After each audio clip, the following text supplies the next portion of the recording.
ओम शांति। आपका प्रश्न है, मैं एक सरकारी ऑफिसर का काम करती हूँ। मेरा ऑफिस को आने जाने में 11 घंटा हो जाते हैं। मेरा 10 साल का सर्विस है और मेरे 2 बच्चे पढ़ रहे हैं। मेरा प्रश्न है, अभी विनाश के लिए 13 साल बाकी है। बीच बीच में छुट्टी लेकर योग बढ़ाना है या तो 5 साल के बाद वॉलंटरी रिटायरमेंट लेना अच्छा होगा? सुझाव दीजिए। उत्तर है, देखो, पहले तो ये 13 साल की जो आपकी गिनती कर रहे हो ना, वो स्टॉप करो। किसने कहा 13 साल है? वो अभी तो जो समय आने वाला है, आप कुछ नहीं कर सकोगे। योग ही करना है, घर में ही रहना पड़ेगा। 13 साल की गिनती क्यों कर रहे हो? है ही नहीं 13 साल। अभी बात रही योग बढ़ाने की, तो आपको आपके जॉब में ही बीच बीच में समय निकाल कर, क्योंकि हमारा योग ऐसा दिखावे के लिए तो है नहीं, ना मुख से कुछ बोलना है, ना हाथ में माला लेनी है, ना मंजीरा लगाना है। तो मन से तो आप कुछ भी कर सकते हो। जहां भी खड़े हो वहां ट्रैफिक कंट्रोल भी कर सकते हो। टाइम मिले बीच में तो योग भी कर सकते हो। जाने आने का समय भी योग में बिता सकते हो। बहुत कुछ कर सकते हो। हमने भी जब जॉब की थी तब ऐसे ही किया था। जब हमारी थोड़ी समझ में आई, दिनचर्या थोड़ी सेट हुई और फिर हमने सोचा कि अभी सेवा के लिए सब समझना चाहिए, तब हमने जॉब वगैरह छोड़ दिया। तो देखो, ये हमारे ऊपर है। गिनती करना बंद करो। ये हमारे ऊपर है कि हम काम करते भी कैसे हमारी अवस्था बनाए। तो उसके लिए ना स्पेशल छुट्टी लेनी होती है, ना रिटायरमेंट उसके लिए है। लेकिन अगर आप अच्छा जॉब कर रहे हो तो एक काम और कर सकते हो। जैसे हर समय मैं कहती हूँ, अपनी सैलरी का परसेंटेज निकालो और सेवा में यूज करो, जिससे अनेकों की दुआ मिलेगी। जब जो सेंटर पर जरूरत है, सेंटर बनाने की सेवा सबसे श्रेष्ठ सेवा है। मनसा सेवा तो है ही, लेकिन स्थूल में ये धन सेवा भी बहुत बड़ी सेवा है। तो इसमें से सबकी दुआ प्राप्त होगी। ऑटोमेटिक आपको समय मिलेगा, क्योंकि आपने धन बाबा के कार्य में और उससे सभी की दुआ प्राप्त की। तो आप सब कुछ करते हुए भी आपका योग चार्ट बढ़ा सकेंगे। तो इसके लिए स्पेशल कुछ करने की जरूरत नहीं होती है। रिटायर्ड तो तब होना है जब आपको लगे कि अभी मुझे मेरे समय इस पुरुषार्थ में एक्यूरेट हो गया है, दिनचर्या मनचर्या सेट हो गई है, अभी हमें लोगों के लिए कुछ सेवा करनी है, तब बात अलग चीज है। बाकी अगर जरूरत है, घर में बच्चे पढ़ रहे हैं, पैसा इनफ नहीं है, तो जॉब तो चालू ही रखना है। हाँ, अगर आप शौक के लिए कर रहे हो तो छोड़ सकते हैं।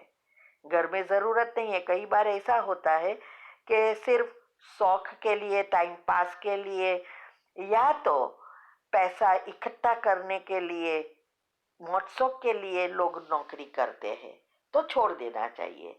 लेकिन अगर आपकी पर जवाबदारी है, घर में इनकम है तो इनफ नहीं है, तो फिर जॉब तो करनी ही जो चाहिए ना। ऐसे जॉब छोड़ने से थोड़ा योग लगेगा। योगी जीवन बनाना है, योग लगाने वाला नहीं बनना है। तो योगी जीवन तो घर में रहकर, भले कोई जॉब करे या ना करे, उनको भी घर की जवाबदारी वगैरह होती है ना। कोई जॉब करता है, कोई बिजनेस करता है, थोड़ा छोड़ देना है। ठीक है। ओम शांति। ठीक। आपका प्रश्न है कि आपके लौकिक पिता ने 4 दिन पहले शरीर छोड़ दिया और आपकी मम्मी बहुत साल से अलग ही रहती थी। वो बॉम्बे में अकेले आपके पिता थे और आपको परिवार को एक करने के लिए आपने थोड़े दिन पहले बहुत कुछ बुरा आपके डैडी को कहा था। तो आपका प्रश्न है कि क्या वो उसको शरीर छोड़ने के बाद भी याद रहता है पिछला। मैंने लिख कर तो भेजा, लेकिन उसने माफी नहीं दी थी और बिना माफ किए ही चले गए। तो वो कहे शब्द मुझे अंदर तक कचोट रहे हैं, बहुत दुख दे रहे हैं।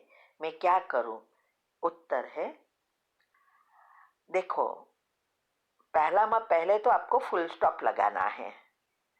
जितना आप ये सोच रहे हो उतना उसको दर्द ज्यादा हो रहा है, क्योंकि 13 दिन तक तो आपके पिता की आत्मा वहां ही है। बाद में भी जब वो गर्भ में जाएगी और छोटा बच्चा होगा, तब तक ये चलता रहेगा।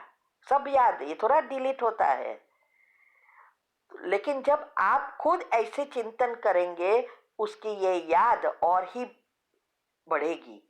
दूसरा, जब शरीर आत्मा छोड़ देती है तो बहुत रियलाइज होता है, उसको पछतावा भी बहुत होता है कि ये उसने किया, वो बहुत रॉन्ग किया। आपकी मम्मी के साथ, आपके साथ जो भी किया, सब रियलाइज होता है। उसको कह के छोड़ना है, माफी मांगना है, लेकिन वो नहीं मांग सकते हैं। बे क्या बेपरवश है वो, ये कुछ नहीं कर सकते। हमारे पास तो शरीर है, दूसरे से बात भी कर सकते हैं, या शरीर में हम सोचकर खुद को रियलाइज करते हैं, वो तो कुछ नहीं कर सकते, वो बेबस हो जाते हैं। इसीलिए आपको पहले काम ये करना है। अगर आपको माफी चाहिए तो श्रेष्ठ चीज फुल स्टॉप, और अच्छा अच्छा सोचो उसके लिए। मैंने 2 टॉपिक रखे हैं। ये 13 दिन क्या करना है वो आप सुनो यूट्यूब पर। मैंने प्लेलिस्ट में जाएंगे, शायद स्पेशल टॉपिक में होगा या आध्यात्मिकता में होगा, आपको मिलेगा। पिक्चर के साथ रोते हुए दिख रखा है, वो सुनो।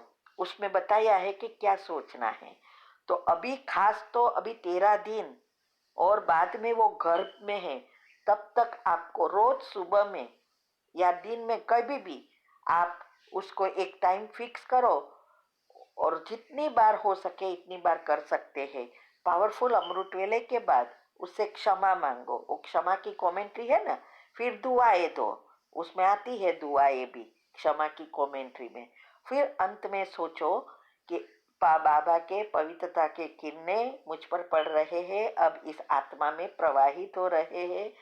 इस आत्मा को अब रियलाइज हो गया है, और अब इस आत्मा के साथ हमारे सब हिसाब किताब चुकतू हो गया है।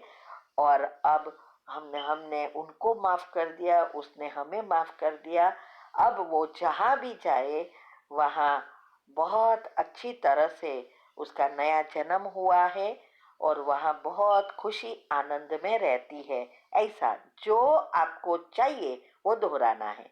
और एक लिस्ट बनाओ कि आपका पिता के साथ आपको क्या क्या प्रॉब्लम थे, तो उसका पॉजिटिव बनाओ और उसको सोचते रहो, तो आपकी नेगेटिविटी उसके बारे में दूर हो जाएगी।